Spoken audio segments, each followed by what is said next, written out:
Hi, it's Alethea again, doing the answers to case study or LP4 Space Shuttle Challenger Disaster. Finally found it. I looked through a bunch of the case studies and I found the right one because it had the same questions at the end. So here we go.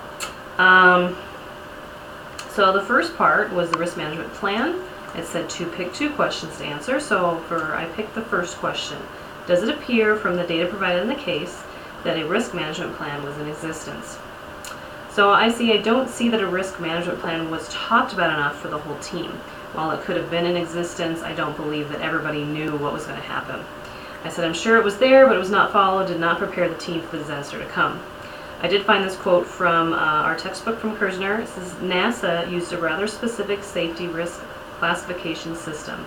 A quantitative method for risk assessment was not in place at NASA because gathering the data needed to generate statistical models would be extensive and labor-intensive. If the risk identification procedures were overly complex, NASA would have been buried in paperwork due to the number of components on the space shuttle.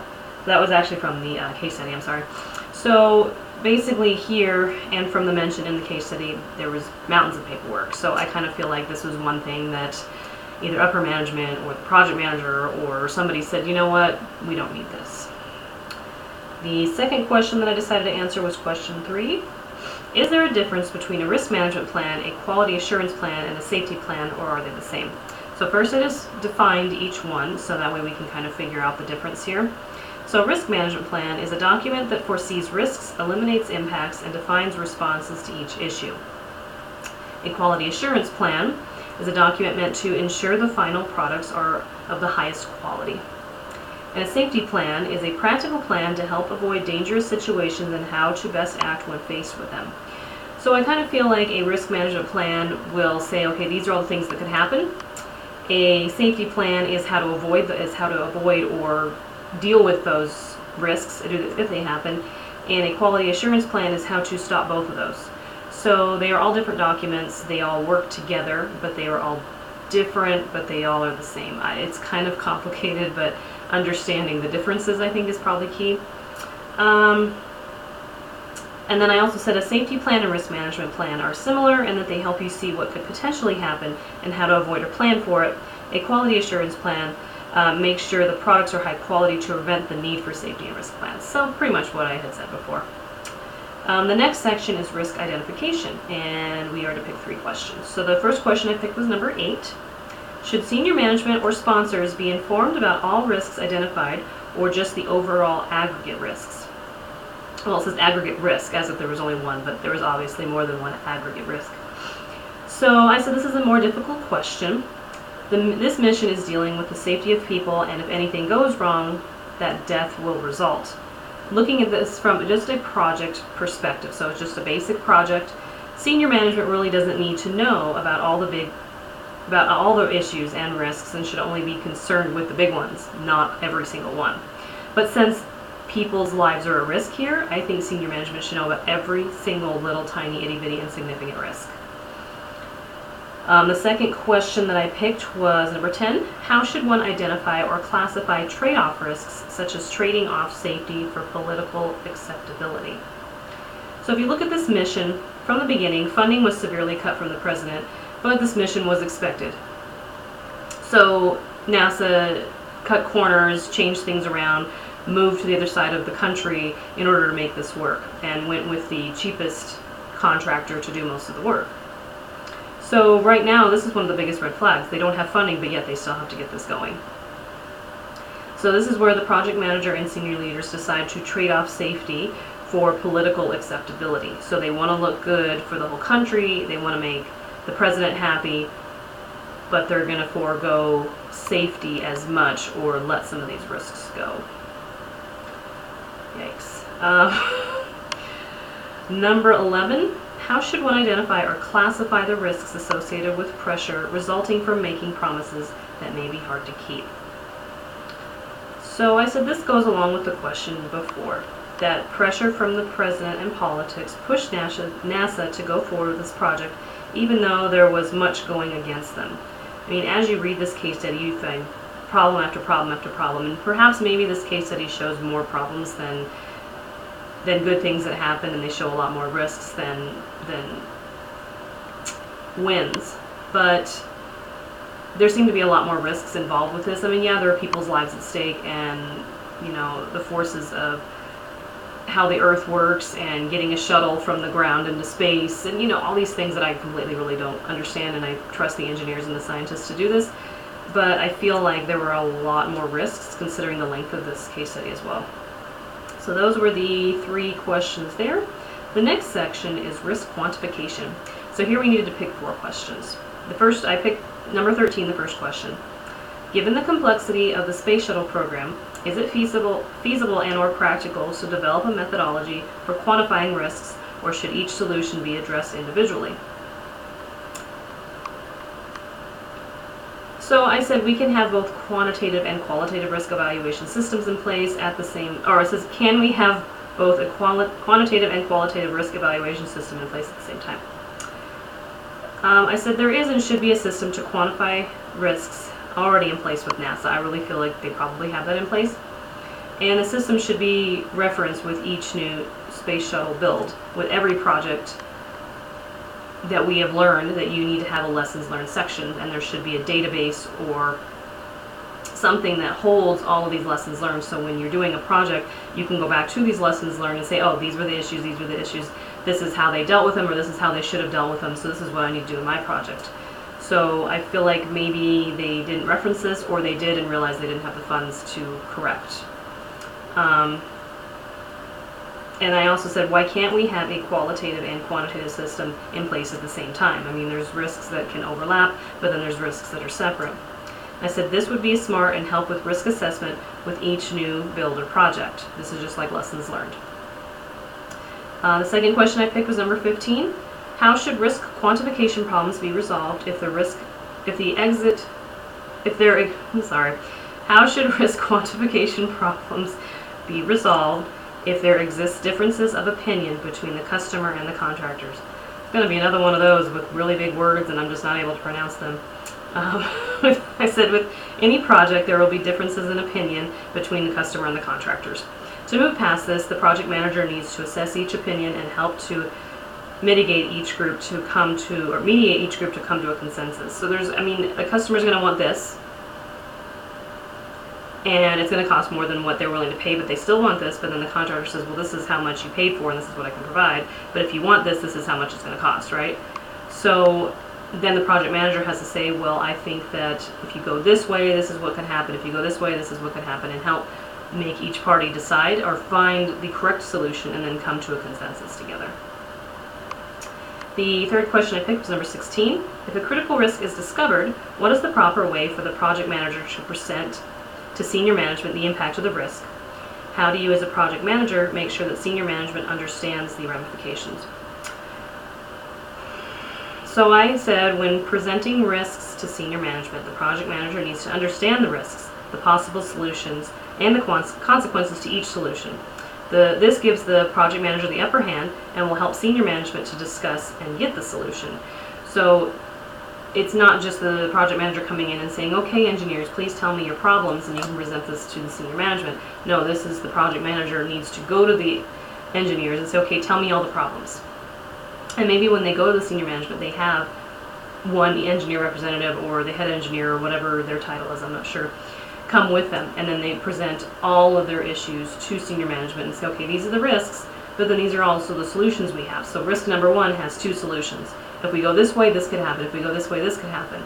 Present each one like that to the senior leaders, because if they don't know, they can't assess and give their feedback, give the solution that they think is proper. Then the last one I picked was number 18. Were probabilities assigned to any of the risks? Why or why not? So I said, while there are many figures and numbers in the case study, I don't remember seeing probabilities on the risks, just that they are risks and that going against these risks would be disastrous. So I found a lot of things saying, how much the O-rings moved during this temperature, this is how much they eroded, this is how much heat came in, but it was never, this is the risk that something disastrous could happen, this is the percent risk that it could happen, this is the percent risk that it could not happen. And that there were many tests that happened, and it seemed that more than half of them went well and less than half of them didn't, so because of that they said it was fine. But I never really remember seeing probabilities assigned to them. So the next section is risk response or risk handling. And here we need to pick 5 questions. So I picked question 23 as the first one. How would an organization decide whether or not to accept a risk and launch if the risks cannot be quantified? So I said risks are items that are not certain to take place, but a chance that something could go wrong and affect the corresponding tasks. Since the weather is a factor on many of the moving parts of the shuttle launch, it should have been taken into account, especially with lives in danger. So I feel like the weather was a big, maybe this wasn't part of it, decide whether or not to accept the risk, whether it cannot be quantified. So even though it couldn't be quantified, I don't feel like the organization really took a lot of these into effect. Why weren't the astronauts involved in the launch decision, i.e. the acceptance of the risk? Should they have been involved? That's question 25. And I said, looking at this just purely as a project, the astronauts are resources that don't come into play until the actual launch of the shuttle.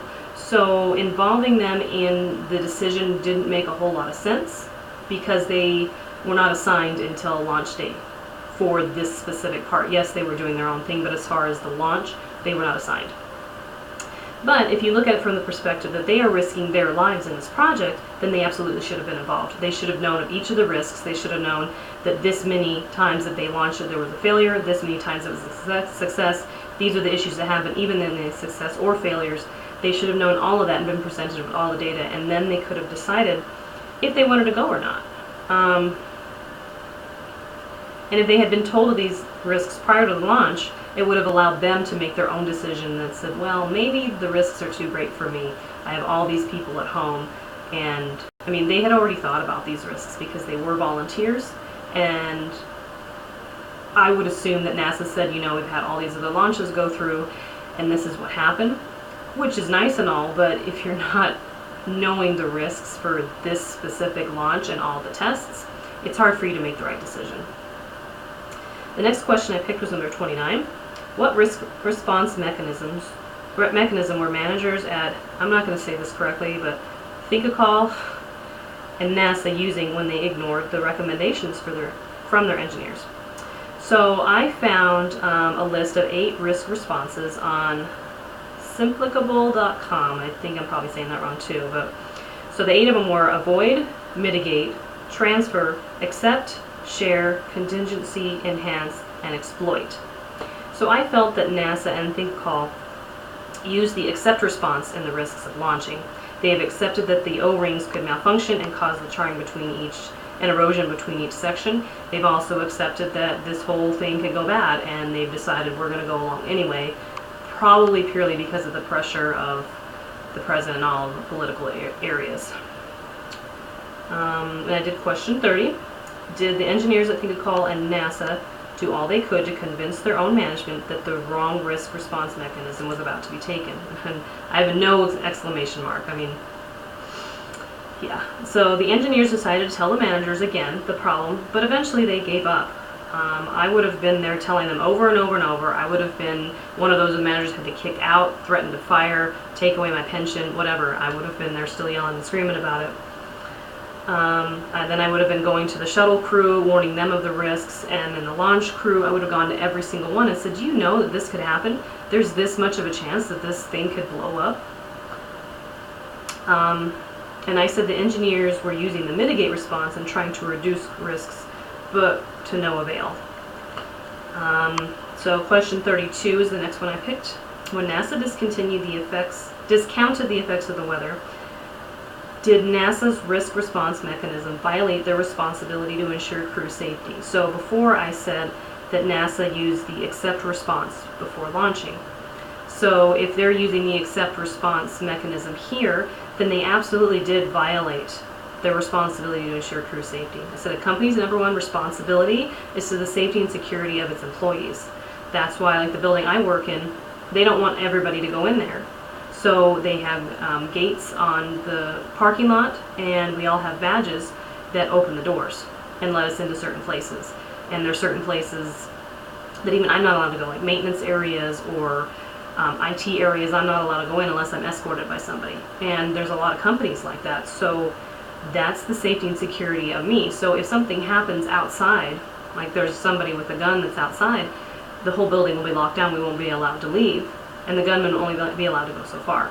So that is how my company ensures the security of me and all the employees in the building, and our safety for the health benefits that we get. That's safe. And if we are sick or don't feel good or family member's not good, safety and security for us is please stay home. Please go take care of it. Go to the doctor.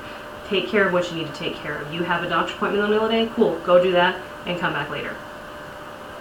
So I feel that NASA absolutely violated the safety protocols and the safety of their crew, and decided that because they had all this pressure, let's just launch, it'll be fine.